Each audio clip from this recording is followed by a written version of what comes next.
Con l'annuncio di Giorgia Meloni a seguire in ordine di tempo quello di Carlo Calenda, sono 4 i big capolista in tutte le circoscrizioni d'Italia.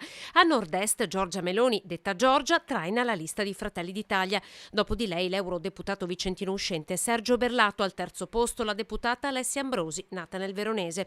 Tra i veneti Fratelli d'Italia schiera l'assessore regionale all'istruzione e formazione Elena Donazzan e il consigliere regionale veneto Luca Spavanetto. Primo della lista di Forza Italia il segretario nazionale Antonio Tajani, partito che schiera al terzo posto il deputato e coordinatore regionale Flavio Tosi. Tra i veneti troviamo Cristina Andretta, ex primo cittadino a Vedelago, ed Isabella Dotto, già assessore a Vicenza. La Lega ha come capolista il veronese Paolo Borchia, eurodeputato uscente. Per il Veneto schiera la veneziana Rosanna Conte, i trevigiani Alessandro Manera ed Alessandra Basso, la padovana Arianna Lazzarini e la vicentina Morena Martini. In testa alla lista del PD c'è invece il presidente dell'Emilia-Romagna Stefano Bonaccini, riconfermati gli uscenti Alessandro Zan ed Alessandra Moretti, in pista anche Andrea Zanoni.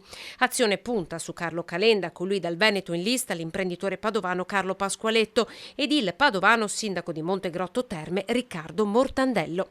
Sabrina Pignedoli, eurodeputata uscente, è capolista per il Movimento 5 Stelle.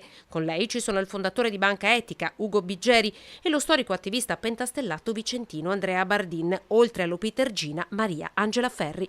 L'unica veneta capolista nel nord-est per Alleanza Verdi-Sinistre è Cristina Guarda, consigliera regionale nata a Cologna Veneta. Debutta come candidato alle europee il veronese Vito Comencini, ex deputato della Lega, che corre in Libertà di Cateno De Luca, capolista con altri 19 simboli.